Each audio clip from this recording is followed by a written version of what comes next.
This is a Vapex charger. It's a sort of smart charger, and it's the type with LCD display. And when you put cells in it, if you put a single cell in, because it can charge single cells, it will charge it at 2 amps. If you put 2 in, it charges at 1 amps, and progressively drops the current depending on how many cells are put in. But 2 amps is the sort of current that's shared between them all. And it's smart enough to detect if you put an alkaline cell in because of the way the voltage rises. The downside of that is that if you put in a older cell or a lower capacity nickel metal hydride cell with a higher resistance, it will often reject it, as many of these fast chargers do. They're a wee bit fussy about the capability of cells to take a charge. This, on the other hand, is a eBay special, and this one cost £5 including shipping, which is surprisingly cheap for a 8-cell charger. So I got one to actually take a look inside and see what it was like and see how smart it is. This one came from Zeus Mall. Zeus Mall, as in the god Zeus Mall. But keep in mind that if you all go to that one listing and buy one of these, the price will go through the roof, as usually happens. So do some searches for keywords like battery, rechargeable, automatic charger, 8AA, nickel metal hydride and things like that. And you'll find lots of listings for the same thing because it seems to be quite common. And it does say it's an automatic charger with intelligence. I've loaded it up with cells, and it certainly seems to be charging them. It's one of these annoying ones that only charges in pairs. You can't put a single cell in. If you put a single cell in, it just won't charge, and it's obvious that it's just, you know, minimising the circuitry by connecting them in series pairs. So let's check the current in this, in fact. What's the open circuit voltage for a start? Let's select, say, 20 volts. Open circuit voltage, I may have to probe about a bit. It's going to be diagonally across a pair. 6.7 volts. Okay. 6.4 volts. And going down. Oh, that's quite odd. Anyway, what's the charging current? Let's stick this to the 20 amp range. Hopefully. Just thinking, it'd be nice if it charged at quite a modest current. I'm not holding my breath though. And we'll put the meter in series with the cell, and it's now charging through the meter, which says 170 milliamps. That's okay. It's not what you'd call a fast charger. Keep in mind that if these are rated, well, this one's 2,500 milliamp hour, that means it's going to take, oh, that's going to take a long time to charge that. That's going to take the best part of a day to charge these. So, as always, I'll change the lead back from the amps. I won't leave it in amps, I never do, because that way you have little incidents, because the amp setting is almost a dead short circuit. So, yes, it's an interesting thing. It's got all these ventilation slots at the bottom that just kind of allude to some sort of super high power charger. Except here, it misses the slots there, and I have to say one of the things that really stuck out in the listing was the fact it has these ventilation slots, suggesting it was a high current charger. Oh, it's also got the AAA charging points as well. So let's open up and take a wee look inside.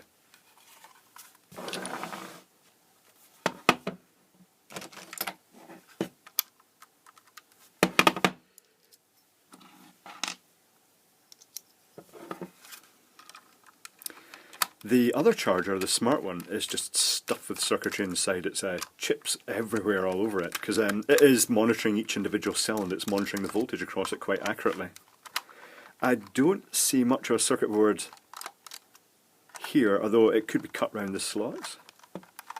Is there a circuit board under there, or is it just going to be brass strips running along? Or steel strips even. What does it say in the back? Input 100 to 240 volt AC 50-60 Hz, output 2.4 volts DC 800 milliamps. Oh right, okay, it does say AA 200 milliamps for the AAs and AAAs are 100 milliamps for 2, 4, 6 or 8. Don't charge 1.5 volt alkaline or carbon battery, otherwise will leak or cause explosions. So it's not got the smart detection. I think this is just going to be a simple current limited charger. Oh right, okay, this circuit board does cover the whole thing. Let's keep all these screws together. Oh, and they've got the hole cut through the circuit board for those ventilation slots, but just nothing there. Does this come off? I don't see an awful lot of circuitry, I just see things like resistors per channel. So that's, it doesn't seem to, oh there is a little chip there. What on earth is that? 9H6, which rather, oh wait, no, it's 9H5. 9H5. Don't recognise that. There's a switch mode power supply chip, which has absolutely excruciatingly tiny text, which I'd need a microscope to read. So let's say I hike this out.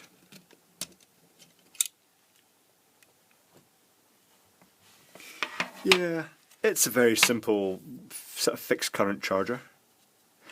Mains come in, goes through a inrush limiting but also a fusible resistor effectively. It's just a standard metal film through the bridge rectifier, smoothing capacitors with a choke in between for filtering, that's good. Little switch mode power supply chip. It's just very stereotypical power supply with a little, what looks like a little snubber components for across the coil. It's just very textbook. Massive separation, that's really pretty impressive. No slots, but still good separation. Any feedback? Nope, there's no feedback. There's a big fat, the class Y capacitor. Then really, it's just a rectifying diode and the capacitor. 1000 microfarad, 10 volts. YC. Okay, so it's a basic little switch mode. That, I mean, that is probably going to be based around the typical chip you'd normally find in a USB power supply with the sort of feedback winding. It does have the 4 pins on that side, so the 2 windings, the primary and the feedback. Big fat track coming from the primary. Okay, what on earth is that chip? That chip there has only got one, it's only got its sort of corner pins type connected. Oh, it's actually got more than one. It's got 1, 2, 3, 4, 5 connected onto pads. And it's driving through a resistor, a 1K resistor. It's driving what looks like just a transistor.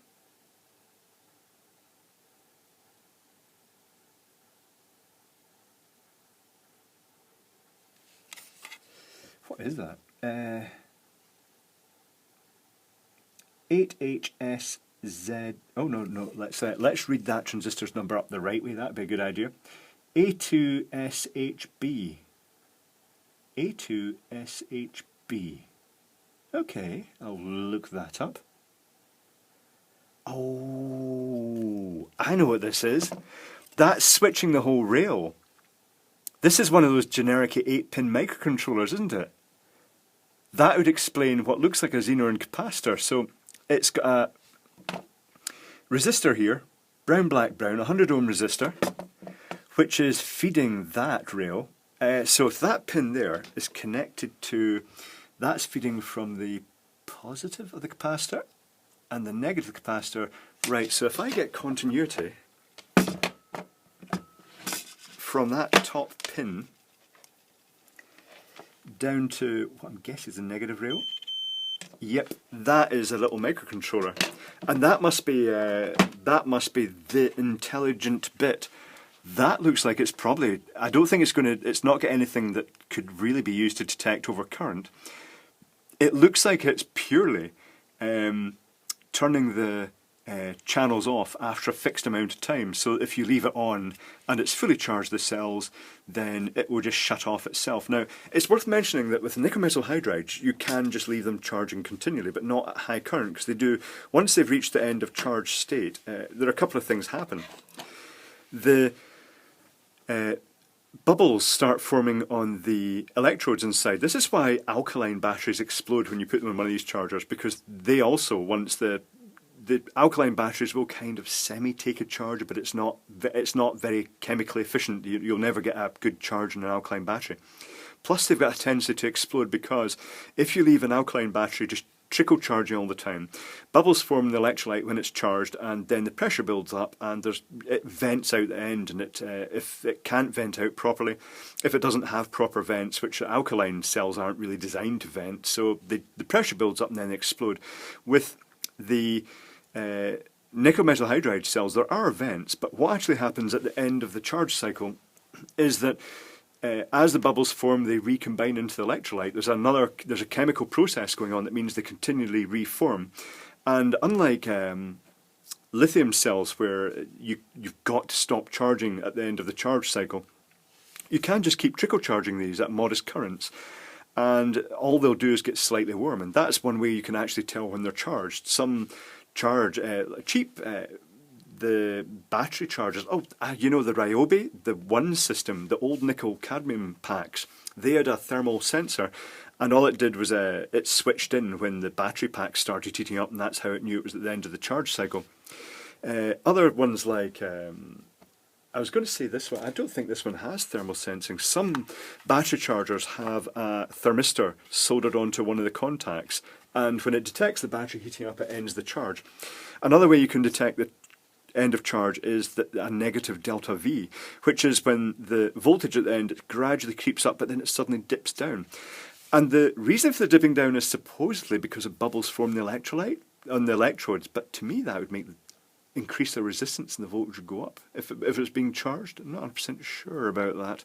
But one of the most common techniques is detecting that slight dip, and that's unfortunately why some chargers will also stop, the intelligent chargers, some of them stop charging cells early if there's a bad connection, or there's a sort of just a slight irregularity, if there's sort of like chemical noise inside. And in this case, it's so you can leave them charging continually. In this case, you just plug them. I'm not sure what the timers. This chip is just going to be programmed for a fixed time delay, maybe 24 hours. I'm not sure. Given how long it's going to take to charge a full capacity, you know, something like you can get nickel metal hydride AA's up to about 3,000 milliamp hour. Or if you go on eBay, you can get them up to 10 amp hour from China, but that's not terribly accurate. I had a competition with a friend once. We were just chatting on Skype, and we had a competition right there and then to see the most bloated capacity for a AA on eBay, and honestly, the more you hunted, when you typed like 40,000 milliamp hour, you'd find it. You know, the Chinese just put any value down. And I did order some cheap 3,000 milliamp hour cells a while back to test them, and you could feel as soon as they arrived they were really light, and they tested at 300 milliamp hour, not 3,000 milliamp hour. So yes, this thing is just trickle charging with current. I'm guessing this is a fixed voltage output.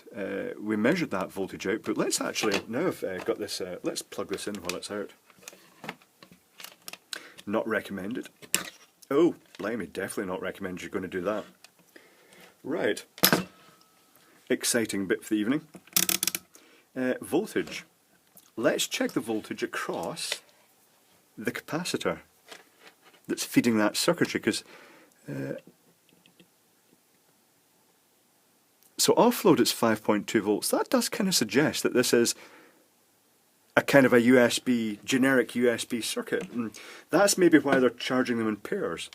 I'm just going to unplug this from the adapter here, and then try and put that connector back into where it belongs. Oops. Oh. Yeah, that wasn't a good idea, was it? Okay, it's back to normal. So I'm just going to doodle the circuit diagram for this down because it just looks a fairly simple. It does at least have a resistor. It's got a diode going from the common. What is that? The common. It's got the current limiting on the negative rail. So the positive from the capacitor is coming straight to every second one of these strips.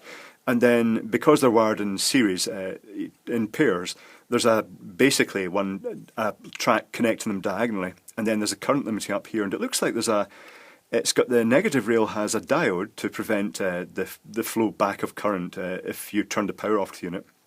It's got the two resistors.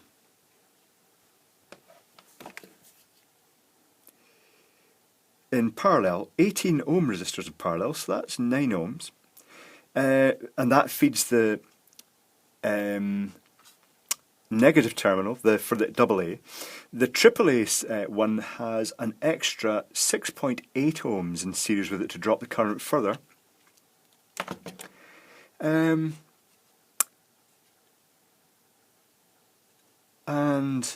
that's about it. What about the...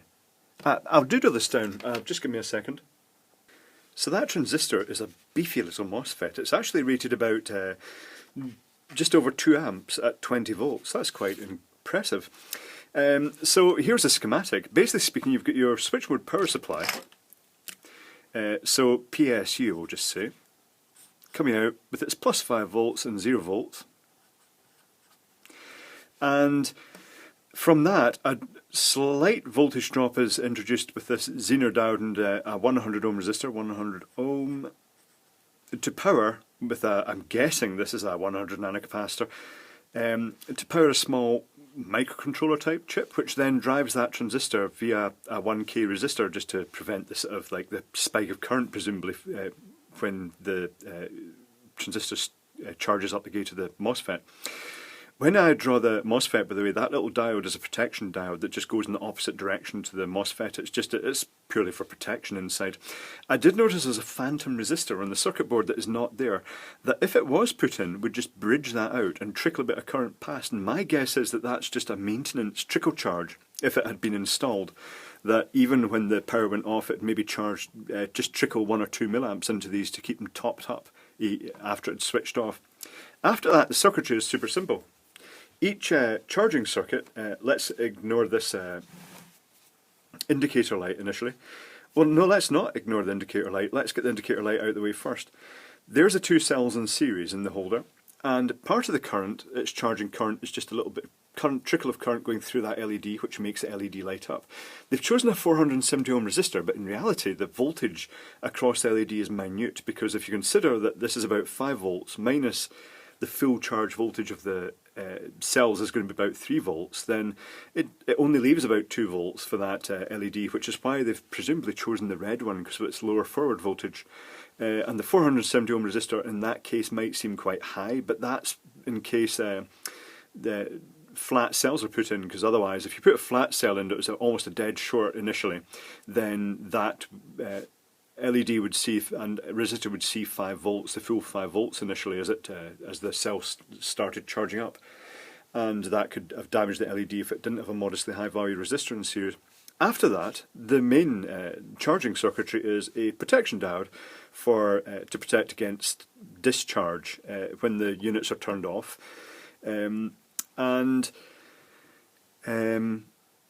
then 2 parallel resistors to spread the dissipation. There 2 times 18 ohm is 9 ohms, and that goes to the AA terminal for the larger AA cells. The AAA terminal is connected then by 6.8 ohms, so it ends up with 9 plus 6.8, which is about 16 ohms roughly to that, which reduces the current. I measured the current and it was about 90 milliamps with the AAAs. It's very simple. It's also the fact it's dumb means that if you've got older cells that aren't, that modern smart chargers aren't happy with because they've got high internal resistance, then this will charge those fully up to their full capacity without false tripping or reporting them as bad cells. Also, it will take a very long time to charge it's like the 2500 or 3000 milliamp hour. I'm not sure what time the timer is in this. I might give that a wee test. But it's perfect for charging, you know, cells like the 600 milliamp hour one, or the which should theoretically take about 3 or 4 hours to charge, or, you know, 1000 milliamp hour is going to take about 5 or 6 hours. But it will charge all the cells, well, assuming that timer doesn't cut it off before they're fully charged. So that just leaves one other thing. Let's check it for power. Now, I have to say, it all remains fairly cool in operation, which is pretty good. So let's plug it into the power meter.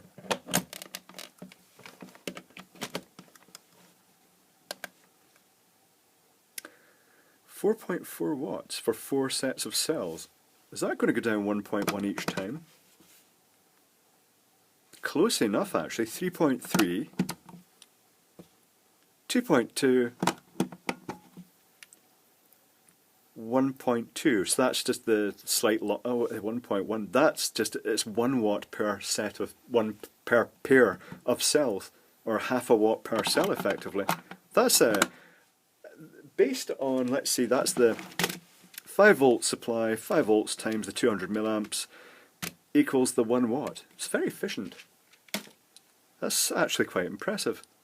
So it seems to have good separation. I can't tell you how good the transformer is inside it, but the mains to low voltage separation is good. The charging circuitry is just typical, normal charging circuitry. It's not trying to be too smart. It's just a fairly dumb charger, fixed current, but it does have that time function, which I have to say, leaving the batteries charging at 200 milliamps isn't that dramatic. I suppose that really, if you wanted, you could just bypass that transistor with you could literally just blob over that little resistor pads next to it. But you know what? It's not bad for a basic dumb, slow charger. That actually, the cells actually are better off being charged at sort of lower current. But yep, it's pretty good. You know, I'm quite happy with that. It's quite a nice little charger.